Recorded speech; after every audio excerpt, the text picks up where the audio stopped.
get to a place like this, I don't know. I went through a lot of hard times during my life, but when you get to a place like this, it's like heaven.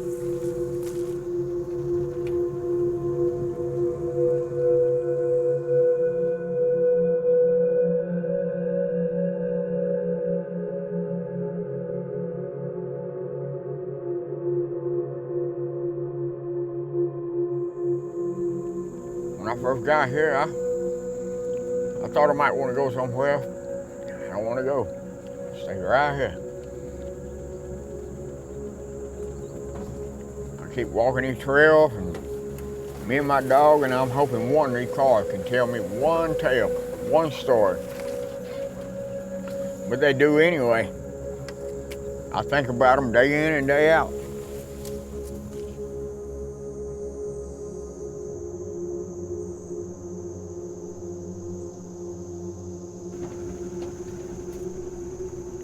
If you walk these trails and early in the morning, when the sun's first coming up, or when later at night, when the sun's going down,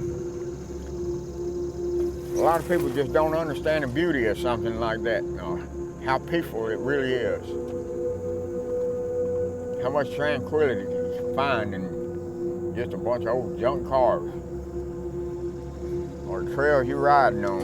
It's just something people really need to come and see.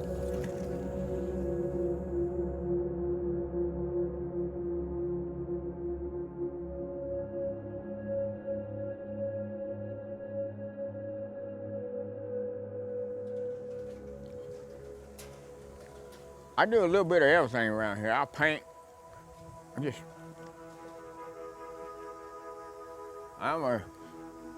I'm kind of hands-on guy, and that's why when I got up here and met Dean, you know, he does the same thing I do.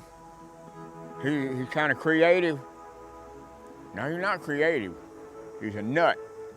He's off the wall creative, and that's why we get along together.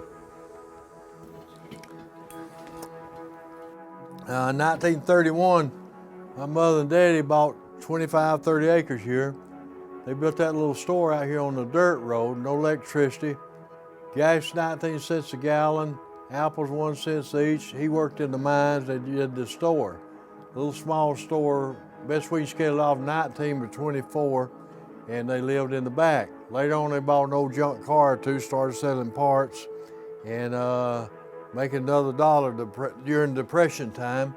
And so he got into the junk car parts business. Several years later, I came along. I grew up and was born in a junkyard. And then later, when I graduated from high school, went off and got a job, saved some money, came back, got a loan, and bought about 4,000 more cars to add to what they had left.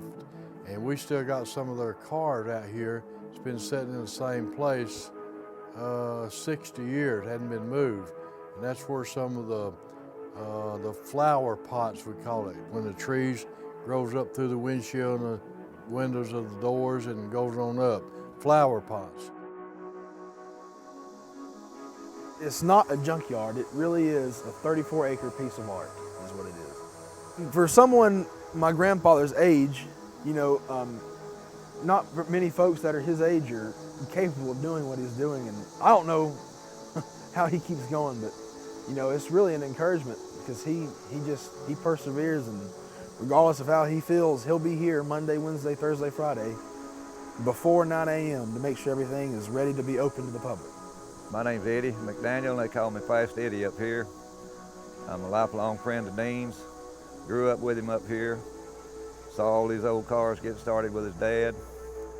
We used to play in them when we were kids, so we kind of go back a long way. I do a little entertainment for him up here. Sometimes I'm the night watchman.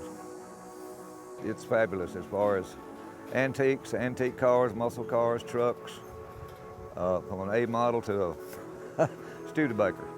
You'll find just about anything you ever thought about driving, or your grandparents drove, you'll find it up here. I think there's an accurate count now of around 4,400 cars on this 6 miles of trails. I still got my life to live, but and a lot of family, but I don't intend to leave here. I intend to stay right here. I'll deal with the rest of it on time terms, the way I can deal with it, and I don't intend to leave here. If I can leave this world right here, I hope that me and my dogs walking down some trail and whatever happens to me, I hope I can do it right here on this property. It's like therapy. I'm just happy here. I'm just happy here. It's where I want to be.